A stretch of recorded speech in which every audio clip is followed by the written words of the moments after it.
So just as I'm packing up my boat to tow her for launch tomorrow, I thought I'd just quickly go around some of the more important deck fittings, partly just to show how the aluminium fittings become more brittle and corrode over time. And perhaps I'll start at the bow. This is my old bow roller, which is a pretty typical Corrobie bow roller, and if you look at the hole here where my thumb is, you can see it's become almost oval and is starting to wear through the top of that hole.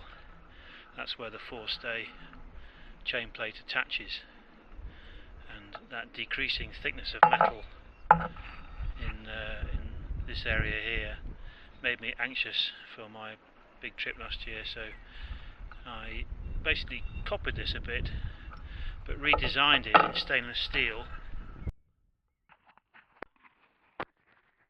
And living in the city of stainless steel, I had this one made up, which has a very similar base plate, which I sort of measured out to fit the base plate on the original fittings, just so I didn't have to drill new holes in the deck, but a slightly different design that is designed to hold my Rockner anchor basically stowed there most of the time. And I used it last year. I'm very pleased with it. One or two improvements on design could be made, but generally it's good. The worst part is getting one arm and half a shoulder into the chain locker to tighten up all the bolts from inside. The second thing I found when I bought Mwera was that the boom plug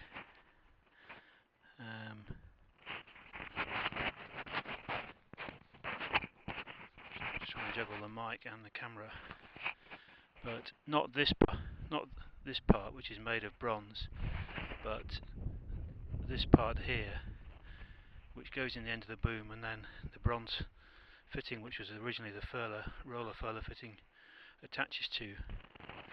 I noticed that that was very corroded, and this is the original piece here. If I turn it over, you can see some holes have cut through there, and generally quite corroded, and since it's such a critical part of the boat, I had that remade. Actually, I made a drawing of it, and from a contact on a YouTube channel, I had it cut out on a CNC machine and then anodized, and it came out very nicely and fitted well, and I've riveted it back in. I also adapted this fitting to hold the clew of the sail. The bronze part of the fitting, which is where there used to be, I think, a worm gear roller, I cut it in the middle, and then I've put a clevis pin through the centre of that part with some plastic plugs to hold that clevis pin central in the bronze casting, and that's where I attach the clew of the sail. Works quite nicely. I found that boom fitting where it has a slider which goes into the mast track, it has a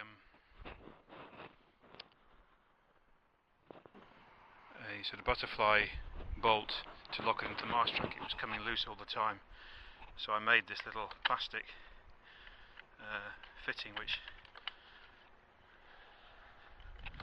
slides into the mast track upwards, and then the bottom part slides in downwards, and then you can lock it in with this screw, and then the sail can't, and the gooseneck fitting can't slide out of the mast track, so that's quite good.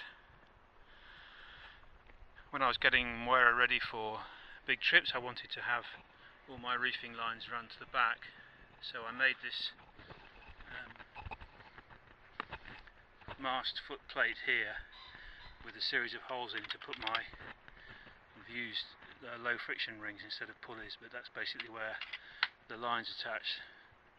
I think that's the kicking strap, and the reefing and topping lift on these 3 low friction rings. So that's just a piece of stainless steel that I cut out and then bolted in between the mast foot and the deck there. Really pleased with that. And far too many holes, and I need more holes than I need, but that's good. I also added some sort of midships deck cleats, which are really useful when you're mooring up for springs, and even just the first line when you're coming in on your own. You can have your first line there, you sling it over a cleat and just snug the boat into the dock, and then you get the other line sorted out. So I'm quite pleased having those. I did add rope clutch and an old Gib winch I got second hand off Facebook, which is where my reefing lines and main hallid come back to. And on the other side I've added another clutch last year for topping lift and the kicking strap or boom vang. And then just before I set off last year, the same week I was meant to be launching, this original tiller fitting, one of the sides of it just snapped off through a sort of fatigue failure crack there. So in the very last minute I had this one made up of stainless steel by a local welder, and that's done the job nicely. And in terms of cleats, I did change the original aluminium cleats, which are quite small, for a pair of bigger ones. Again, it just helps have bigger cleats for all your mooring lines, springs and other mooring lines. Those are the main deck modifications I've made, apart from my solar arch, which has a 110 watt panel on top, and keeps me basically independent of mains power. I've never had to plug in to charge at all. That's kept me going. That's very satisfying. I'm just putting a new rather fancy deck gland there. Rather expensive but nice. Previously they were coming through these holes in the lazarette hatch, which was just a bit of a pain. So I just put the AIS antennae coax cable and then the 2 solar panel cables through there. I think that's about it. I hope that's interesting.